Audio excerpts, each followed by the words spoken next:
Okay, so I think I found out about this yesterday when WrestleMania posted about it. They did a video about it, and I thought they were talking about Ole Anderson because we lost him Monday, and then Tuesday we lose Virgil slash Vincent slash Soul Train Jones slash Mike Jones, not that Mike Jones. And I didn't make a video about Ole Anderson because uh, two reasons. One, I don't know too much about him, and what I do know, which leads into two, but I wouldn't want to speak ill of the deceased or especially in Black History Month because it's consistent. I kept hearing this about it. It was consistent. I don't know. There's so many videos of wrestlers talking about it. It's like a question about it. But yeah, what I do know of Ole Anderson, real quickly here, is that he is the second person to be called The Rock after Don Morocco, but before Rocco Rock and before obviously Dwayne Johnson. I think for a brief moment, he and Don Morocco were both called The Rock. So he's a founding member of the most badass staples of all time, the Four Horsemen. Um, and their theme song, I'm always listening to it. It's so fucking badass. It really is. But he was never a favorite member of mine. Like I put Sting over, yeah, Sting. But Ole Anderson, again, I don't know much about him. I know an awful lot about Stinger and Flair and Arn Anderson, JJ. Like I know about them. Anyhow, Virgil.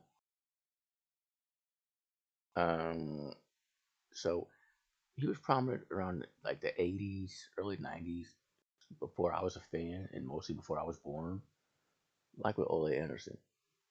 Uh, but unlike Ole Anderson, I actually got to know Virgil uh, when he joined WCW and became Vincent and joined my favorite stable, the NWO, as you see in the picture there.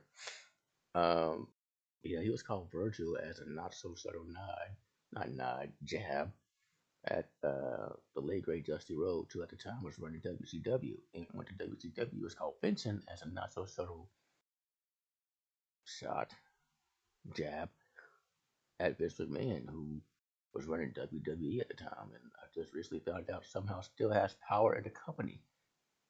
What the? Anyway, but yeah, and when he was in NWO, I remember him being there, but not doing too much. He's often ranked as one of the worst members. Legit, I don't have any highlights of him. Like, there's one that I know of from watching old footage where he turned on the $1 Million Man in WWE, and he was like super over. He had a match with him like WrestleMania or something, and the crowd was chanting his name. He was so over. I've never seen him that over. Not even as a member of the most over fucking stable of the '90s. Like he, they were chanting his name and everything, and he kept doing those punches. He did such good. He threw such good punches, man. That was his best asset as a wrestler. Some can talk, some can work. Virgil, Benson, Soultray Jones, Mike Jones, he could punch. And that's basically what he kept doing the whole match, and the crowd kind of turned on him. And like, he won the match, but nobody cared. That won his puss. Then when he left WWE, and before he went to WCW, there was the infamous. Before I get into that, I'm gonna explain more. Virgil's gimmick, because I was gonna circle back. Like he was the, I'll say butler and be nice, butler of the $1 Million Man Ted DiBiase. Okay, who's one of my all-time favorites. Such a good heel, and his laugh is the very best professional wrestling. It's him and Sinister Minister, the two best laughs in professional wrestling. And literally the other day, I was just sitting here listening to the $1 Million Man's theme song for no reason. Like I heard it in a Code the Hog video, they were doing a theme song video. I just started listening to it because I love that theme song so much. And and then I found out about Virgil here. So anyway, yeah, his gimmick was Ted DiBiase's, again, I'll be nice to say Butler. And I remember watching those footage, not digging that too much for obvious reason. Like it was not a good gimmick in the era full of gimmicks that were not good. I mean, for people like us, people who and people who basically weren't white, like they had awful gimmicks in the '80s, man. Like it was awful gimmicks. Uh, that was nothing compared to what he did, but what he was put through uh, when he left WWE in the early '90s. He went to this small Memphis, I think a Memphis promotion, where he did. This is his debut. He showed up as a special guest. He only to get his ass whipped. He got beat up by a Klansman, yes, who unmasked himself to reveal himself to be Jim the Anvil Neidhart. I don't even know what in the world, but you watch that video, it's on YouTube. The crowd's reaction to that. Yes, it's in the South. They were just as shocked as you probably would be watching that. Like, yeah. And he took it off. It was nothing. Like, no, we need to address that. And he just started beating up birds. Like, what? That was his debut. Both their debut in that promotion, actually. Yeah.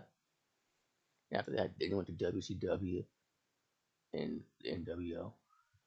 After that, he kind of retired in 2000, but made appearances for promotions including WWE and AEW. But he was so Trey Jones. I never seen that. That was so cool. He was showing up. Uh, in, in that time, since he retired, he's become somewhat controversial. Uh, remember that GoFundMe page he started just so us, the fans, could make him a millionaire? I think he did the $1 million man or something. Like, what are you doing? Like, yeah. Remember that? He rapped for a bit. I couldn't tell if it was good or bad. I haven't heard too much of it. So yeah, he rapped for a bit. That was the thing that happened. And of course those infamous pictures of him at conventions by himself, all alone, just piles of merchandise. That's fucked up. And people making fun of it. Like if I ever go to one of those shows, I hope it's at as many tables as I can. And if I recognize a wrestler, I'm gonna speak to him. Maybe give him something, maybe buy something. I'm not gonna make fun of him. That's ridiculousness. And so many people make fun of him. They're sitting there alone with all his merchandise. And those pictures kept resurfacing and everything, man. Like, come on. And that whole thing, like, you can say a lot about Virgil, Vincent, what have you, but the dude was a hustler. He was a straight up hustler. You have to respect that. He put up with all that nonsense. He was still a hustler. When he was in the AEW for a couple episodes, it was pretty cool, like I said. And then the health problems started. He suffered 2 strokes, was diagnosed with dementia, more strokes, stage 2 colon cancer. Shit, like he was going through a lot towards the end there, man. And now he's gone. Um, I remember. Oh yeah, okay. So he came back to WWE around the late 2000s or early 2010s. They were trying hard to push Ted DiBiase Jr. and he just wasn't working out. They put him in the Marine too, despite the fact that he had zero charisma, could not act. He wasn't a good talker on the mic at all. He couldn't act. They kept pushing him. Put the $1 million belt. They brought that belt back and put it on him. They brought back Virgil for like a brief moment. I imagine because again, that's not a good gimmick, like at all. It's kind of sort of mildly offensive. It's great to see him again, really was. But I remember being like, oh, who's still doing this shit? Like, how? That's all they had for him. Maybe like a mentor kind of figure to WIC and watch fathers away. Like, no, it's got to do the same Butler. And it was literally the same shit too. I remember he was playable in the video games. I remember being so excited for that. So I thought that was pretty cool. I've been watching videos on the YouTube about Virgil because I can't speak on from the '80s, but from fans who were there, black fans in particular. Uh, it was like him and Zeus as far as top names. It was him and Zeus. People feared Zeus despite the fact that he never wore hats. People cheered Virgil for like for that moment before they turned on him. That's who we had who weren't like these mild, Virgil was kind of mild, who weren't these stereotypes. They weren't like a pimp like Slick. They weren't wherever Kamala was, Ugandan giant, the wild, but I never liked that gimmick like ever. Why Kamala? He was had a funny YouTube channel. Rest in peace with that gimmick guy. I never liked it. Like stuff like that. But they put Special Delivery Jones through. He was this close to winning the belt. This close. But he didn't put up with their shit. And Roddy Piper in the blackface, that whole thing. Yeah, I know what happened there. And he left the company. Like, yeah. And when that was Bad News Brown, I'm sorry, that was Bad News Brown. We did all that. Like, he left. He was like legit too. So rest in peace. Like, Virgil and Zeus were the only two who weren't, for the most part, who weren't doing that. He, like, again, Virgil, kind of sort of, but not like still. He was someone. Apparently, he was someone that could really like people like us could root for back in the '80s.